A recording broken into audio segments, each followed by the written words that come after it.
आज का जो प्रेस कॉन्फ्रेंस है ये अंजुमन इस्लामिया रांची ने बुलाया है और इसका जो ख़ास मकसद ये है कि बहुत सारा प्रोपेगेंडा अंजुमन इस्लामिया के बारे में, ख़ास करके अंजुमन इस्लामिया के अहदेदारों के बारे में और कमेटी के बारे में फैलाया जा रहा है, जिसकी सच्चाई आवाम के सामने लाना ये हमारी जिम्मेदारी भी है और ये वक्त का तकाजा भी है, क्योंकि हम लोगों का टेन्योर ख़त्म होने वाला है और टेन्योर ख़त्म होने से पहले अंजुमन का जो भी मामला है उसको सामने लाना बहुत ज़रूरी है। अभी ये जो महीना चल रहा है हम लोग का, रमज़ानुल मुबारक का पाक महीना चल रहा है, इसमें इबादत का महीना है। हम लोग को चाहिए था कि मैक्सिमम वक्त जो है हम लोग इबादत में गुजारे, लेकिन किसी न किसी वजह से हम लोगों को फिर से प्रेस मीडिया के सामने आज ये प्रेस कॉन्फ्रेंस करना पड़ रहा है, क्योंकि कल जो है सदर मोहतरम तन्हा एक प्रेस कॉन्फ्रेंस करते हैं और बहुत सारा इल्ज़ाम, जो बेबुनियाद इल्ज़ाम है, बेसलेस इल्ज़ाम है, जिसकी कोई सच्चाई नहीं, जिसकी कोई हकीकत नहीं है, वो सारा इल्ज़ाम सदर मोहतरम जो है वो प्रेस में लाते हैं सबके सामने। जो बहुत शर्म की बात है कि एक सदर अपने ही टीम के खिलाफ एक सदर जो है प्रेस कॉन्फ्रेंस करके ये बात लोगों के सामने ला रहा है कि वो जो अंजुमन इस्लामिया सही तरीके से नहीं चल रहा है। क्यों नहीं चल रहा है ये नहीं बता पा रहे वो। हम आप लोगों को ये बताना चाहेंगे कि ये जो प्रेस कॉन्फ्रेंस किया गया था कल सदर मोहतरम के द्वारा, वो एकदम ही बेसलेस है, उसकी कोई सच्चाई नहीं है और उनकी बातों में सिर्फ झूठ है और फरेब है और लोगों को धोखा दिया जा रहा है, आवाम को गुमराह किया जा रहा है। आप देखे होंगे कि उनके साथ जो प्रेस कॉन्फ्रेंस से जो लोग बैठे हुए थे वो लोग कौन थे? क्या वो elected member of Anjuman Islamia है? क्या उन लोगों को आवाम ने जिता करके जिम्मेदारी दी है? नहीं, वो लोग हैं जो अपना रोटी सेक रहे हैं सदर मोहतरम के साथ मिल करके, और वहाँ पर कुछ ना कुछ उनको, किसी को ठेका मिल रहा है, किसी को कमीशन मिल रहा है, कोई 40 रुपये का बल्ब 200 रुपये में सप्लाई कर रहा है। मतलब अपनी रोटी सेक करके वो लोग सदर के साथ वहाँ बैठ करके तरह तरह की बातें कर रहे हैं। ये गुमराही जो लाना चाह रहे हैं, इससे नुकसान किसका हो रहा है? आवाम का नुकसान हो रहा है। इससे नुकसान अंजुमन इस्लामिया का हो रहा है, जहां से लोगों को फैज़याब होना चाहिए था, जहां से लोगों को कई तरह की मदद मिलनी चाहिए थी, चाहे वो एजुकेशन के फील्ड में हो, चाहे वो आपको हेल्थ सेक्टर में हो, चाहे अनएम्प्लॉयमेंट के बारे में हो। अंजुमन इस्लामिया एक ऐसा असासा है जिसके पास ये सारा विंग अवेलेबल है। हम अपने अवेलेबल रिसोर्सेज को सही तरीके से यूटिलाइज नहीं कर पा रहे हैं और हम ब्लेम गेम में उलझे हुए हैं, लिपटे हुए हैं। और सिर्फ वो कल किसी और पे ब्लेम कर रहे थे, आज वो अपने ही सेक्रेटरी पे ब्लेम कर रहे हैं और कहते हैं कि जनरल सेक्रेटरी का कोई पावर नहीं होता है। जनरल सेक्रेटरी एक मुंशी की तरह है, उसको सिर्फ ऑफिस से बैठना चाहिए, ना ही उसको हॉस्पिटल में कोई इख्तियार है, ना ही उसका कॉलेज में कोई इख्तियार है, ना ही कोई कुछ काम कर सकता है वो। ये सरासर जो ये बेसलेस बातें करते हैं वो गलत है। उन्होंने जो इल्ज़ाम लगाया है वो कहीं से उसकी कोई सच्चाई नहीं है। आप पाएंगे कि वो बायलॉज की बात कर रहे थे कि बायलॉज में अंजुमन इस्लामिया हॉस्पिटल और मौलाना आज़ाद कॉलेज का कहीं पर कोई जिक्र नहीं है। मौलाना आज़ाद college higher Muslim education society के थ्रू संचालित होता है और हायर मुस्लिम एजुकेशन सोसाइटी क्या है? वो अंजुमन इस्लामिया से उसका एक मुआहदा हुआ था। अंजुमन इस्लामिया के साथ उसका एसोसिएशन ऑफ मेमोरेंडम है, जिसको हम लोग बायलॉज के नाम से जानते हैं। उस बायलॉज में साफ साफ लिखा हुआ है कि Higher Muslim education Society of Anjuman Islamia Ranchi. आप देखिए इसमें लिखा हुआ ऑफ अंजुमन इस्लामिया रांची। जो लोग पढ़े लिखे जानकार वो समझेंगे कि ऑफ अंजुमन इस्लामिया रांची का मतलब क्या होता है। ये अंजुमन इस्लामिया रांची ही अब इसको संचालित करती है। जो हायर मुस्लिम एजुकेशन सोसाइटी का जो ये बायलॉज है, जो अंजुमन इस्लामिया रांची के अंडर में आता है, इस बायलॉज में साफ साफ लिखा हुआ है कि elected member of Anjuman Islamia will be the direct member of higher Muslim education society. इसी बायलॉज के 28 नंबर एनेक्सर बी के 28 नंबर में आपको साफ मेंशन किया हुआ है, आप देखेंगे यहाँ पर पढ़ेंगे इसी बायलॉज में, इसमें मेंशन किया हुआ है कि the member of Anjuman Islamia Ranchi shall have power of supervision and control over the college and institution. इसका मतलब क्या होता है? आप एक तरफ कैसे इस चीज को झुटला सकते हैं जो एकदम रिटर्न में है? आप वहां पर पन्ना लहरा के अपनी बात खाली कर रहे थे, जो आपके थ्रू लिखा हुआ था। आपके पास कोई सबूत नहीं है। मैं यहाँ पर सिर्फ सबूत के बिना पे आप लोगों के सामने यहाँ पर बैठा हूँ और ये सारा सबूत आप लोगों को दिखा रहा हूँ। तो ये बात उनकी गलत हो गई कि मौलाना आज़ाद कॉलेज में अंजुमन इस्लामिया किसी मेंबर का कोई दखल है नहीं है। ये जो उन्होंने कहा ये बात उनकी गलत है। हम लोग वहाँ के डायरेक्ट मेंबर हैं और अंजुमन इस्लामिया ही चलाएगा मौलाना आज़ाद कॉलेज। हम जो आज लड़ाई लड़ रहे हैं हम नहीं, मेरी जो टीम है अंजुमन इस्लामी के जितने इलेक्टेड मेंबर है एक तरफ है और सदर साहब एक तरफ है। ये जो लड़ाई लड़ रहे हैं हम लोग अंजुमन इस्लामिया के असासा को बचाने की लड़ाई लड़ रहे हैं। हम लोग कोई अपना घरेलू लड़ाई नहीं लड़ रहे हैं, अपने पर्सनल प्रॉपर्टी के लिए हम लोग लड़ाई नहीं लड़ रहे हैं। इन्होंने कहा कि अंजुमन इस्लामिया हॉस्पिटल अंजुमन इस्लामिया का नहीं है। आप कैसा बचकाना बात करते हैं, आप कैसी बात करते हैं, आप सदर होकर कैसी बात कर रहे हैं। आपको ये किसी सूरत से कोई भी सही नहीं बता पाएगा इस चीज को। ये अंजुमन इस्लामिया रजिस्टर्ड है भाई। हमारा जो वक्फ बोर्ड का जो रजिस्टर्ड जितना भी संस्था है उसमें मेंशन किया रहता है कि हमारा 1701 में सब रजिस्टर्ड है। इस पे पूरा डिटेल्स दिया हुआ है। इसमें लास्ट में आप देखेंगे यहाँ पर अंजुमन इस्लामिया हॉस्पिटल भी लिखा हुआ है। अंजुमन इस्लामिया का जितना असासा है वो 1701 संख्या में रजिस्टर्ड है आपको वक्फ बोर्ड में। आप एक तरफ कहते हैं कि रजिस्टर्ड नहीं है, इसको सोसाइटी चलाएगा। आप अपने ही हाथों अपने असासा को लूट रहे हैं। अपने चोर दरवाजा से जो लोग लेकर घुसे हैं यहाँ पर अंजुमन इस्लामिया हॉस्पिटल में, उनके द्वारा उनके दबंगई के द्वारा आप लूटना चाहते हैं अंजुमन इस्लामिया के असासा को। ये हम लोग नहीं होने देंगे। हम लोग कमजोर नहीं है, हम लोग डरपोक नहीं है, इसीलिए आज डटे हुए हैं। और आज अंजुमन अगर कोई डेवलपमेंट का काम नहीं हो पाया तो ये सिर्फ और सिर्फ इसकी वजह जो है वो सदर मोहतरम है। हम लोग अंजुमन इस्लामिया की मेरी जो टीम है पूरी, जो इलेक्टेड मेंबर है अंजुमन इस्लामिया के, जितने मजलिस आमला के मेंबर है और नायब सदर है, हम है, ज्वाइंट सेक्रेटरी है, सब एक तरफ है। सब चाहते हैं कि अंजुमन में तरक्यात का काम हो। सब चाहते हैं कि अंजुमन का असासा जो अंजुमन से इंटैक्ट रहे, उसको कोई लूटे नहीं। ये सदर साहब इसको लूटने का काम कर रहे हैं सिर्फ, और इसमें कोई सच्चाई नहीं है। इन्होंने कहा कि रांची यूनिवर्सिटी में इन्होंने लेटर का भम्मार लगा दिया। भाई कहाँ लिखा, कौन सा लेटर लिखा? रांची यूनिवर्सिटी में मैंने सिर्फ 2 लेटर लिखा। जब हमको ये मालूम चला कि मौलाना आजाद कॉलेज में गलत तरीके से शासी निकाय बना दिया गया है, मैंने लेटर लिख करके इत्तला किया गया कि अंजुमन इस्लामिया पेरेंटल बॉडी है, इससे कोई संपर्क नहीं किया गया और अब मनमानी तरीके से बना दिया गया। वहां पर जो बहाली का मामला था उसको लेकर इन्होंने कहा कि कई लेटर है, कोई कई लेटर नहीं, सिर्फ 2 लेटर है। फिर इन्होंने कहा कि वहां पर जो बहाली का मामला था उसको ये लोग रुकवा दिए। हम कौन होते हैं बहाली को रोकवाने वाले? हम लोगों ने सिर्फ ये कहा कि शासी निकाय गलत तरीके से बना है। अंजुमन इस्लामिया में ये डिस्कशन होना चाहिए था, रेजुलेशन पास होना चाहिए था, और उस रेजुलेशन पास होने के बाद ये जाता, क्योंकि वो हमारा सब विंग है। अंजुमन इस्लामिया का बहुत सारा असासा है, जो सब कमिटीज है वो पहले आपके पेरेंटस कमेटी से पहले बात करेगी, वहां डिसीजन होगा, फिर सब कमेटी में सारी बातें आएगी सामने। तो ये भी बात इतनी गलत निकली, सिरे से गलत निकली। इन्होंने कहा कि अंजुमन इस्लामिया हॉस्पिटल में ड्रग लाइसेंस के लिए अप्लाई किया गया और मेरे बारे में कहा गया कि इन्होंने उसको रुकवा दिया। देखिए ये एकदम ही सरासर इसमें जो ये सच्चाई लाने चाह रहे थे वो सच्चाई नहीं लाए। इन्होंने गलत बातों को गलत तरीके से आप लोगों के सामने रखा है। अंजुमन इस्लामिया हॉस्पिटल का एक ड्रग लाइसेंस के लिए अप्लाई किया गया था, ड्रग कंट्रोलर क्या, उस वहां पर जब हम लोग को मालूम चला कि ये जनाब मुख्तार अहमद साहब अपने नाम से वहां पर अप्लाई किए हैं ये ड्रग लाइसेंस के लिए, तो वाजिब बात है, being a secretary of Anjuman Islamia, this is my moral responsibility to take over all those things जहां पर जो कुछ गलती हो रहा है। तो हमको लगा कि ये किसी एक पर्टिकुलर आदमी के नाम से नहीं होना चाहिए था। ये अगर हमारा असासा है अंजुमन इस्लामिया का है तो या तो ड्रग लाइसेंस अंजुमन इस्लामिया के नाम से मिले, या फिर अंजुमन इस्लामिया मीटिंग करके रेजुलेशन पास करके जिसके नाम से बोलेगी उसको मिलना चाहिए, ताकि फिर जो दूसरी कमेटी आएगी उसके नाम से ऑटोमेटिक ट्रांसफर हो जाएगा। मेरे लेटर में जो पढ़ के सुना रहे थे आपको हेडिंग, क्यों नहीं आप लोग पूरा लेटर उसको पढ़े? लेटर में कहीं पर लिखा हुआ है कि आप इसको ड्रग लाइसेंस इशू मत कीजिए। मैंने लिखा कि ड्रग लाइसेंस इशू कीजिए, लेकिन अंजुमन इस्लामिया हॉस्पिटल के नाम से इशू कीजिए। आप किसी पर्टिकुलर किसी इंसान के नाम से नहीं कर सकते। आप ही सोचिए कि अगर मुख्तार अहमद के नाम से ड्रग लाइसेंस इशू हो जाएगा, कल वो सदर नहीं रहेंगे तो कल तो वो पोजीशन नहीं छोड़ेंगे, बोलेंगे मेरे नाम से यहाँ ड्रग लाइसेंस है, हम ही चलाएंगे यहाँ पर कर।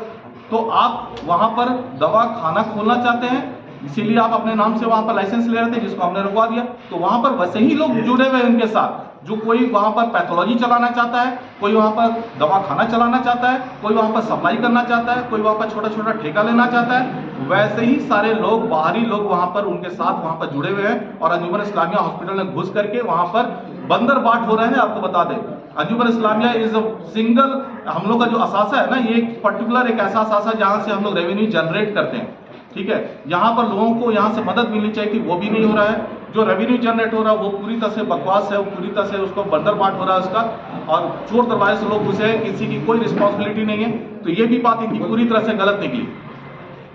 अब ये बोलते हैं कि स्टडी सेंटर में कोई पैसा नहीं दिया जाता है। हमारे यहाँ स्टडी सेंटर चल रहा है, जनाब मुख्तार साहब स्टडी सेंटर का 50,000 रुपया लिए हैं, मेरे पास रिकॉर्ड है, उसका लिखा हुआ है। शाहिद मास्टर उस टाइम यहाँ पर थे, शाहिद मास्टर जो आज ज्वाइंट सेक्रेटरी है, उस टाइम वहाँ के कन्वीनर थे, उनके द्वारा लिखा हुआ है कि सदर मोहतरम 50,000 रुपये लिए।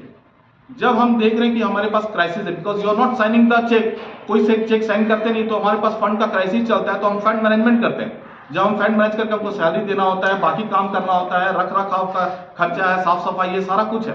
तो जब हमने कहा कि ये 50,000 रुपये आप वापस कीजिए, तो वो बोलते कि जाओ बोल दो कि हम 50,000 रुपये खा गए। तो इस तरह का स्टेटमेंट है उनका। फिर वो आप लोग को बरगलाते हैं, आवाम को बरगलाते हैं गलत सलत बात बोल करके। तो स्टडी सेंटर वाली बात भी इनकी पूरी तरह से गलत निकली। अब आइए कि जेल में इफ्तार के बाद इन्होंने कहा कि जेल में इफ्तार रुकवा दिया। अरे हम क्यों रुकवाएंगे किसी का इफ्तार? भाई इतना बड़ा गुनहगार नहीं है आप। तो एक तो आप जो है ना, कल प्रेस कॉन्फ्रेंस करे थे रोजे की हालत में, आप रोजे के बाद करते प्रेस कॉन्फ्रेंस, कम से कम आपका रोजा बच जाता। झूठ इतना बोले थे, आपका रोजा तो जाता रहा, आप जितना झूठ बोले पता नहीं।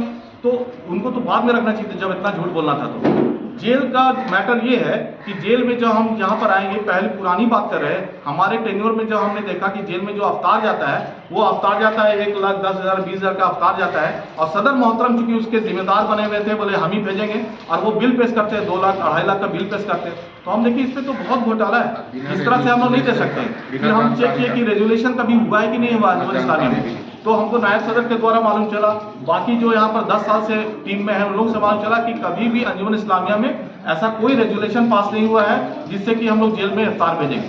इफ्तार भेजने के अगेंस्ट में हम लोग नहीं है, बट आप जो तरीका अपनाते हैं गलत तरीके से काम करके और गलत बिल सबमिट करके पैसा का जो उगाही करते हैं, आप पैसा जो अंजुमन से लेते हैं अपने फंड में, इसके खिलाफ थे हम। और बोले ऐसा नहीं होगा, आपको अगर जेल में भेजना है you come to the point, आप डिस्कस कीजिए बैठ करके हम लोगों के साथ, डिस्कस करने के बाद रेजोल्यूशन पास कीजिए और उसमें फंड पास कीजिए, कितना फंड जाएगा और वो जेल में जाएगा।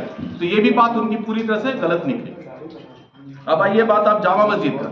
जामा मस्जिद का इन्होंने कहा कि 50,000 जामा मस्जिद में मांगा गया और मेरे बारे में कहा गया कि वो नहीं दिए और जाके पगड़ी बनवा रहे। ये सरासर गलत बात है। आप लोग कम से कम पूछा कीजिए कि इसमें सच्चाई क्या है। ये 4/9/2023 को जामा मस्जिद में हम अपने हाथ से चेक नंबर 00000353 51,000 रुपये दिए। देख लीजिए भाई, 51,000 रुपये दिए हैं बैंक ऑफ बड़ौदा से। और ये जो कह रहे हैं ना कि वो जामा मस्जिद का पैसा था, ऐसा नहीं है। जामा मस्जिद जो है वो हमारा असासा है, वहाँ जो भी कमी बेसी होगा वो हम लोग पूरा करेंगे इंशाल्लाह, इसी की जिम्मेदारी हम लोग को मिली है। तो ये बात उनकी सरासर गलत है। वो जो 50,000 की बात करें जिसको हमने रुकवाया था, वो 50,000 वो था जब ये 51,000 जाने के बाद सदर साहब फिर से एक 50,000 चेक काट करके बैंक पे सारी साहिद मास्टर से साइन करा करके हमको डाक में रख करके, हमको कोई इन्फॉर्मेशन नहीं दे करके वो जाकर बैंक से पैसा निकालने लगे, तब हम उसको रुकवा दिए कि पैसा तो हम दे चुके हैं जामा मस्जिद में, तो ये 50,000 तो आप अपने लिए ले रहे हैं। जामा मस्जिद के नाम से 50,000 रुपये निकाल के ये लोग अपना लेना चाहते थे, उसको हमने रुकवा दिया कि नहीं, अगर हम देंगे तो आपको रेजुलेशन फिर पास कीजिए तब हम देंगे, ठीक है। तो ये सच्चाई जो है आप कन्वीनर से राब्ता कायम कर सकते हैं। तो जामा मस्जिद बात वाली बात भी पूरी तरह से सिरे से गलत निकली, ठीक है। अब आइए आप सैलरी, पूरी कमिटी एक तरफ है, सदर मोहतरम अपने बाहर के गुंडा मवालियों को लेकर के अलग एक तरफ खड़ा हुए तनहा, ठीक है। ये हमारा अंजुमन इस्लामिया का चेक है जिससे हम स्टाफ को पेमेंट देते हैं। इस चेक में सदर साहब साइन नहीं कर रहे। 1 तारीख का चेक मेरा बनाया गया है, रमजान का महीना है, हमारे जो स्टाफ से बेचारे किसी का 6,000 सैलरी, किसी का 8,000 है, किसी का 10,000 है, और उनको सैलरी नहीं मिल पा रहा है। बोलते हैं कि हम ये सब नहीं जानते, ये साइन नहीं करेंगे, तो ये साइन नहीं कर रहे। लेकिन हाँ, आप लोग के माध्यम से आवाम को हम ये बताना चाह रहे हैं कि अल्हम्दुलिल्लाह हम लोग जो काम कर रहे हैं, कमेटी कम से कम इतना कंस्ट्रक्टिव वर्क कर रहे हैं कि आज हम लोग के पास पैसे की कोई कमी नहीं है।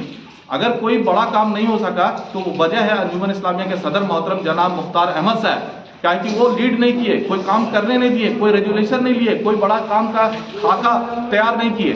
लेकिन हम लोग जो फंड जनरेट करने का काम था, जो असासा को बचाने का काम था, वो हम लोग किए हैं। आज हम लोग रेजुलेशन पास करके सारे स्टाफ को कैश में सैलरी देंगे इंशाल्लाह। इस बार सैलरी भी देंगे, बोनस भी देंगे और ईद का गिफ्ट भी देंगे सारे स्टाफ। इससे पहले भी दिए। तो सदर साहब सोचते हैं कि हम साइन नहीं करके और इन लोगों को काम में बाधा लाएंगे अंजुमन के काम में, तो ये नहीं होगा। आपकी गलत फहमी है। इंशाल्लाह हम लोग जी जान लगा करके और 1 से 2 दिन के अंदर अपने सारे स्टाफ को सैलरी देंगे। सदर साहब ने कहा कि हॉस्पिटल में 2.5 करोड़ रुपया सीज करा दिया गया, फ्रीज करा दिया गया। ये बहुत इंपॉर्टेंट मुद्दा है, इसको आप लोग समझिए, फैसला दीजिए। आपको ये चीज समझना होगा कि हम 1.5 साल अंजुमन इस्लामिया हॉस्पिटल चलाए, 1.5 साल अंजुमन इस्लामिया हॉस्पिटल चलाए। 1.5 साल में हमने 50-60 लाख का ओटी टेबल खरीदा, वहां पर सारे स्टाफ का सैलरी को रीस्ट्रक्चर्ड किया, सबका सैलरी बढ़ाया, पूरा ओटी का रेनोवेशन हुआ है, सामने जो आपको आज ओपीडी बिल्डिंग दिखा कर जो वाहवाही लूट रहे हैं ना, वो हम लोग का देना है। साहिद भाई यहाँ बैठे हुए, पूरी बिल्डिंग को पहले वो प्लेन करवाया गया, साहिद भाई दिन रात काम किए, नायब सदर हम और बाकी मेंबर लोग बैठ के रेजोल्यूशन पास किए, L1 का टेंडर निकाले, फिर टेंडर दिए हम लोग, और उसके बाद वहां पर काम शुरू हुआ। तो ये काम भी शुरू किया हुआ हम लोग है, जो आज वो वाहवाही लूट रहे हैं। वो तो वहां पर उसका भी बंदर बाट कर रहे थे, उसको भी पॉलिटिकल इशू बना करके वहां पर पार्टी को फंडिंग का हिसाब किताब अपना कर रहे थे। वो जो बात कहते हैं ना कि पार्टी से हमने फंड पास किया था बीजेपी से, वो बेबुनियाद बात है, इसकी सच्चाई कुछ नहीं है। आप लोग समझिए बात को, ये सिर्फ गुमराह करने का काम करते हैं, इसकी सच्चाई है ही नहीं है। आज जो 2.5 करोड़ जो बैंक में है अंजुमन इस्लामिया हॉस्पिटल का, वो 2.5 करोड़ तारिक हुसैन अपने घर में नहीं रखा है। तारिक हुसैन सारा काम करके 1.5 साल में 2.5 करोड़ जनरेट करके बैंक में रखा, ताकि इससे आवाम का काम हो सके, हॉस्पिटल का तरक्यात का काम हो सके। और उसको फ्रीज कराने में सिर्फ और सिर्फ जो नई कमेटी बनी है सदर मोहतरम और उनके नई कमेटी के जो फर्जी कमेटी है उनका हाथ है। इसलिए कि जब उसको डिफ्रीज करने के बाद आया, ये तो आवाम में फैला चुके थे कि ये डॉक्टर तारिक उसको बंद कराया है। तो लोग जब पंचायत के सारे लोग एक दिन बैठे, वो डेट था आपको, वो डेट था 30/12/2024 के दिन पंचायत के सारे लोग बैठे, करीब 200 लोग थे, और सारे लोग बैठ करके, और फिरोज भाई भी थे यहाँ पर, सारे लोग बैठ करके ये फैसला लिए कि आज जो यहाँ फैसला होगा वो आप लोग को मानना होगा। तो हम लोग कमेटी के सारे लोग बोले कि हाँ भाई मानेंगे, दस्तखत कर दिए हम लोग, सदर साहब मुकर गए साफ। फिर एक वक्त आया कि बोले कि आप रिजाइन कर दिए सारे लोग, हम लोग सब उठ गए रिजाइन करने के लिए, सदर साहब मुकर गए। फिर बोला गया कि बैठिए यहाँ पर, अब फैसला होगा, और बोला गया कि कल अकाउंट को खोलना है। दूसरा है कि ये सारा चीज जो है आप लोग के बीच का जो डिस्प्यूट है इसको खत्म कर दिए। उस बीच में हम यहाँ तक बोले कि अगर आपको हमसे कोई परेशानी है तो आपसे आवाम के सामने आपसे माफी मांग लेते हैं, और उससे भी बात अगर नहीं बनती तो हम रिजाइन कर देते हैं, लेकिन बाकी के जो लोग हैं उनके साथ मिलकर आप काम कीजिए। तो वो भी उनको जेब नहीं दिया, क्योंकि हम अकाउंट्स का बात करते हैं। हम ये तभी होगा जब आप अकाउंट्स दीजिएगा। उसके बाद दूसरे दिन जाना था बैंक अकाउंट को खुलवाने के लिए। जब बैंक पहुंचते हैं, वहां पर पंचायत के सारे पंचायत के सदर थे, मुफ्ती तलहा नदवी साहब थे, और एजाज गद्दी साहब थे, और बाकी समाज के बहुत लोग थे, और हमारे मजलिस आमला के मेंबर थे, मैं था, साहिद मास्टर जो ज्वाइंट सेक्रेटरी वो भी थे। बैंक मैनेजर सबके सामने एक ही बात बोला कि इनके लेटर से कोई फर्क नहीं पड़ेगा, क्योंकि इनके लेटर से बंद हुआ ही नहीं है। अकाउंट जो फ्रीज हुआ है वो जो फर्जी कमेटी आई थी उसके द्वारा सदर मोहतरम के द्वारा वहां से एक लेटर भेजा गया था कि now these people are the signatory, और पुराने जो सिग्नेटरी है उसको हटा दिया गया। तो बैंक ने बोला ऐसे तो हम नहीं कर सकते हैं, हम पुराने सिग्नेटरी का एनओसी चाहिए हमको पहले, तो हम एनओसी कैसे देंगे, वो तो जबरन वहां पर कब्जा किया गया था, तो हमने एनओसी दिया नहीं। तो बैंक उनके लेटर को आधार बना करके और अकाउंट को फ्रीज कर दिया। ये बात हम नहीं कर रहे हैं, ये बात पंचायत के सारे सदर गए थे वहां पर, मुफ्ती तलहा नदवी गए थे वहां पर, जहां पर बहुत सारे लोग थे, उस सब के सामने बैंक मैनेजर ने ये बात कहा। फिर बैंक मैनेजर कहता है कि आप सिंपल एक लेटर लिखिए जिसपे दोनों साइन कर दीजिए कि कोई डिस्प्यूट नहीं है, और जो जैसे था वैसे ही रहेगा, अकाउंट हम कल इसको अनफ्रीज कर देंगे। तो और ये कमेटी का डिसीजन है जिसमें उन्होंने साइन करने से मना कर दिया, और बैंक का जो बैंक मैनेजर को जो बोला था कि लिख के दीजिए लेटर, वहां भी लिखने से इनकार कर दिया। तो हम कैसे गुनाहगार हुए, हम कैसे फ्रीज किए? फ्रीज तो आपने करवाया और आप खोलने से भी इनकार कर रहे हैं, तो ये भी बात उनकी पूरी तरह से गलत है। मदरसा इस्लामिया में जो भी रेजुलेशन लिया जाता है उसको चलने नहीं देते। ये मदरसा इस्लामिया में जब भी रेजुलेशन होता है, चूंकि वो अध्यक्ष मदरसा इस्लामिया के हैं, तो बोलते हैं कि अध्यक्ष के बिना कोई रेजुलेशन पास नहीं होगा। तो मदरसा इस्लामिया भी एज इट इज पड़ा हुआ, वहां पर हम लोग कोई काम नहीं कर पा रहे हैं। एक तरफ ये बोलते हैं कि जनरल सेक्रेटरी के पास कोई पावर नहीं है, जनरल सेक्रेटरी मुंशी है, उसको सिर्फ बैठ करके काम करना है अंजुमन इस्लामिया के ऑफिस में, ना उसका इख्तियार यहाँ हॉस्पिटल में कुछ है, ना ही स्टडी सेंटर में है, ना ही कॉलेज में है, ना ही किसी और सेक्टर में है। तो ये तो पूरी तरह से गलत बात है ना। लोग समझते हैं, आवाम समझती है, बायलॉज है हमारा, बायलॉज के हिसाब से काम होगा कि सदर जो चाहेंगे वो होगा। वो सिर्फ यही चाहते हैं कि ये पढ़ा लिखा इंसान आ गया मेरे बीच में, हिसाब किताब का बात करता है, अकाउंट्स का बात करता है, नॉलेज इसके पास है, तो इसको हम हटा के रखेंगे ताकि यहाँ पर से जो हम गमन पहले करते आ रहे थे, अभी भी हम यहाँ पर भ्रष्टाचार, गमन और यहाँ पर जो फंड मिसमैनेजमेंट वो करते रहे। इसीलिए वो ये सब बात करते हैं, भ्रमित करते हैं यहाँ पर समाज के लोगों को। तो ये सारी बातें उनकी गलत है। कन्वेनर ये बोलते हैं कि मैक में, मौलाना आजाद कॉलेज में और अंजुमन इस्लामिया हॉस्पिटल में कोई कन्वेनर नहीं होता है। जब अगर कन्वेनर नहीं होता है ये दोनों जगह में, तो आप अपने साइन से वहाँ पर कन्वेनर कैसे बनाए? आपने शाहीन अहमद को मौलाना आजाद कॉलेज का कन्वीनर बनाया, आपने अयूब राजा खान को हॉस्पिटल का कन्वीनर बनाया। आपके साइन से वो सारा लेटर मेरे पास मौजूद है, उनके साइन से ये लोग कन्वीनर बने। तो आप दो तरह की बातें क्यों कर रहे हैं? इसलिए क्या कि आपको दिक्कत आ गई, आप भ्रष्टाचार नहीं कर पा रहे हैं। ये लोग जो है स्ट्रांग है, ये लोग जो है काम करने वाले लोग हैं, ये जो है ये आवाम के सामने बात लाने वाले लोग हैं, ट्रांसपेरेंसी मेंटेन करने वाले लोग हैं। तो आपको दिक्कत आने लगी तो आप बोलते कि नहीं वहाँ कोई कन्वीनर नहीं आएगा। मतलब कि इनका कहने का मतलब है कि तना सिर्फ यही काम करेंगे अंजुमन इस्लामिया, बाकी सारे लोग जो है वो पेंट पोचाड़ा खाली करें। आज हम लोग इतना बड़ा बड़ा काम आपको रातू रोड कब्रिस्तान में कर रहे हैं, कोई एक सहायता नहीं है अंजुमन इस्लामिया की तरफ से, कोई चेक में साइन नहीं करते हैं। हम लोग पैसा कलेक्शन कर करके हम लोग करते हैं सारा काम। संजय सेठ वाली बात इनकी गलत निकली, आप लोगों के सामने ला दिया गया। इलेक्शन का हम लोगों ने ऐलान किया, उसका विरोध कर रहे हैं, ये बोलते हैं इलेक्शन नहीं होने देंगे। उसके बाद अवामी फैसला जो आया उसका विरोध करते हैं। तो देखिए कुल मिलाकर के बात यहाँ पर ये है कि अंजुमन इस्लामिया के किसी भी असासा में ये काम करने नहीं दे रहे हैं और उल्टा ब्लेम गेम खेल रहे हैं, दूसरे ब्लेम कर रहे हैं। ये सरासर गलत है। दोनों जगह मतलब फाइट भी हम ही की है पूरे तरीके से, चाहे कब्रिस्तान में जाकर काम को रुकवाना हो या मौलाना आज़ाद कॉलेज का मौलाना आज़ाद कॉलोनी में ज़मीन का काम को रुकवाना हो, तो ये चुटिया कब्रिस्तान में कब्रिस्तान की ज़मीन को जाकर रुकवाना हो काम को, तो हम ही जाके रुकवाते थे, रुकवाए भी। मगर यहाँ जब हम लोग की कमेटी जब 2022 के बाद जब हम लोग पुराने सदर जनाब इब्रार अहमद साहब के ऊपर केस हुआ हरिजन थाना में, तो पासवान जी जो अपने आप को ज़मीन का दावा करते थे कि ये ज़मीन हमारा है और हम लोग दावा करते थे ये हमारी ज़मीन है, हमने कई एक बार जाकर वहाँ 144 भी लगाया, 107 भी खाया और उसके बावजूद भी है वहाँ कई एक बार काम लगा, काम को हम लोग बंद भी करा। ठीक है, का हम लोग अपना 2022 तक वहाँ काम किसी कीमत में नहीं होने, समझे। इसके चलते पुराने सदर के ऊपर केस हुआ है, समझे, हरिजन थाना में। अब उसके बाद जब चुनाव हो गया, चुनाव होने के बाद कुछ दिनों के बाद, समझे, जिस आदमी से हमारा उस ज़मीन का केस चल रहा था उसी आदमी को मौलाना आज़ाद कॉलेज में बुलाकर एक सम्मानित किया गया। देखिए यही पासवान साहब मौलाना आज़ाद कॉलेज के ज़मीन को दावा किए कि मेरी ज़मीन है, और यहाँ मौलाना आज़ाद कॉलेज के जनरल सेक्रेटरी जो बोलते हैं इम्तियाज अली साहब, और अभी जो भी कमेटी के लोग अपने आप को बोलते हैं कि हम मौलाना आज़ाद कॉलेज को चलाते हैं, तो वो लोग बुलाकर ये सम्मानित कर रहे हैं, ये सम्मानित कर रहे हैं। ये कहाँ तक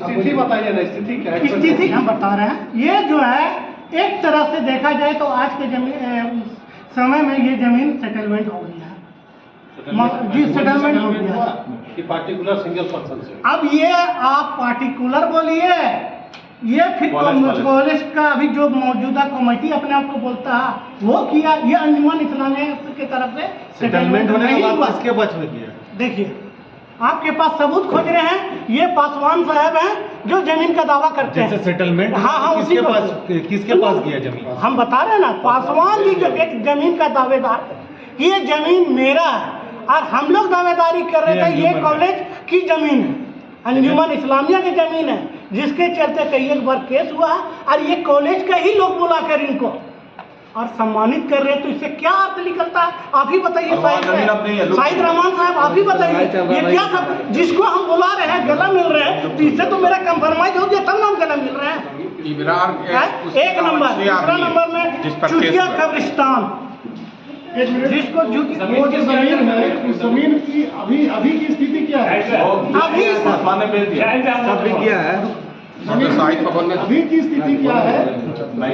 बहुत सा जमीन जो दो डिस्मिल मतलब देखिए ऐसा है, जमीन तो हम लोग समथिंग 3 एकड़ में समझे, मगर ये 2013 से पहले ही कुछ करके वो है ना बिक गया था।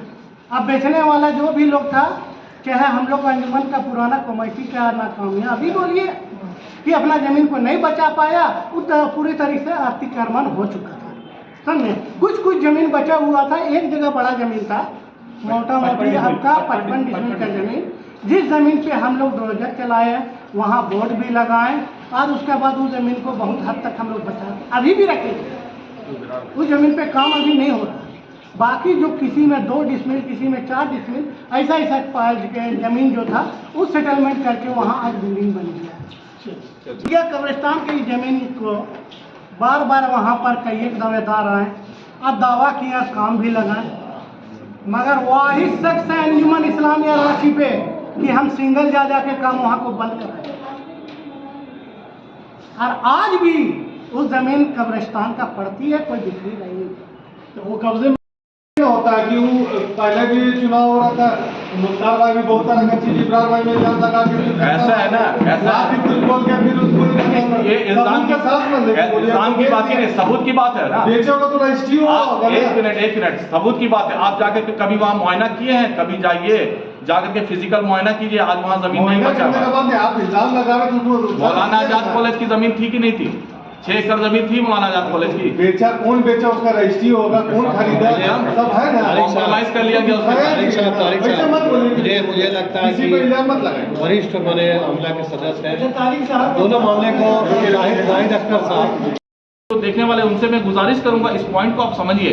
हमारे यहाँ ज़कात फंड शुरू से चलता आ रहा है, ये आज से नहीं 10 साल से चलता आ रहा है। जो हॉस्पिटल में है, हॉस्पिटल में लोग काबिज है। ज़कात फंड तो ये लोग पूरी तरह से अपने हाथ में ले लिए, पता नहीं किसको देते नहीं देते हम लोग को नहीं मालूम, और आवाम को गुमराह करते हैं। अभी हम लोगों ने जब देखा कि बहुत दिक्कत आ गया, तो अंजुमन इस्लामिया की ये जो टीम बैठी हुई है, इसने एक रेजोल्यूशन पास किया कि ज़कात के पैसे से नहीं, अंजुमन इस्लामिया का जो अपना फंड है, अपना पैसा है, उसको हम लोग सारा खर्चा करने के बाद बचाएंगे और उस पैसे से हम लोग गरीबों को मदद करेंगे। जिनको जिस तरह का ज़रूरत होगा इलाज में, वो कर रहे हैं। अभी तक हम लोग, अभी 26 जनवरी के बाद कुछ ही दिन में हम लोगों ने 1 लाख रुपया लगभग डिस्ट्रीब्यूट कर दिया है, लोगों को फैजियाब लोग हो रहे हैं। तो इस तरह का मामला है अंजुमन इस्लामिया में, वो सिर्फ भ्रम फैलाते हैं। अगर आज भी आप लोग के माध्यम से हम उनको कहना चाहते हैं, विद अकाउंट्स, आपको कहें कि सेक्रेटरी का काम है वो आवाम को हिसाब किताब दे। आपने कब मुझे चार्ज सौंपा है? आप बताइए। 2.5 साल गुजर गया, आज तक मुझे जनरल सेक्रेटरी का चार्ज मिला ही नहीं, जबकि वो पहले जनरल सेक्रेटरी थे। हमने मांगा कि आप अकाउंट्स के साथ हमको चार्ज दीजिए, तब ना हम उसको हिसाब किताब करेंगे और देंगे। हम आपके माध्यम से उनको ये मैसेज देना चाहते हैं कि आप आज भी अगर हमको विद अकाउंट्स आप हमको क्लोज करके हमको चार्ज अगर दे दीजिएगा जनरल सेक्रेटरी का, तो विदिन 7 वर्किंग डेज, हम 7 दिन के अंदर अंदर हम आवाम के सामने पूरा हिसाब किताब लेते आएंगे कि अंजुमन इस्लामिया के पास क्या है, कितना फंड है, कहाँ क्या खर्च हो रहा है, कैसे प्लानिंग है हमारा, क्या कर सकते हैं, नहीं कर सकते हैं, ये सारा कुछ लेते आएंगे। लेकिन आपने तो हिसाब दिया ही नहीं जनाब, आप किस तरह की बात कर रहे हैं? इससे पहले भी कभी नहीं आपने हिसाब दिया। तो ये सिर्फ भ्रमित कर रहे हैं लोगों को। अंजुमन इस्लामिया में उम्मीद करते हैं कि आगे लोग, अच्छे लोग आए जीत करके। शायद हम लोग नहीं खड़ा, हम तो खैर शायद नहीं खड़ा होंगे इलेक्शन में, क्योंकि इतना भ्रष्टाचार हमसे नहीं झेला जाएगा। इतना जो लोग अपना वक्त भी दें, हम अपना टाइम भी दें, कुर्बानी भी दें, और इनका भ्रष्टाचार से है, इनकी गलत बातें से है, लोग को भ्रमित करते हैं। तो आपके माध्यम से फिर से हम रिक्वेस्ट कर रहे हैं, उनको बोलिए आप लोग, आवाम से गुजारिश है, जो वोटर्स हैं हमारे, उनसे गुजारिश है कि आप सदर मोहतरम को बोलिए कि सारा डिस्प्यूट खत्म करके अपने टीम के साथ आकर के बैठे, अपने टीम के साथ आकर बैठे, रेजोल्यूशन पास करें, काम करें, हिसाब किताब दें। नहीं तो ऐसे तो अंजुमन नहीं चलेगा, अंजुमन टूट के रह जाएगा।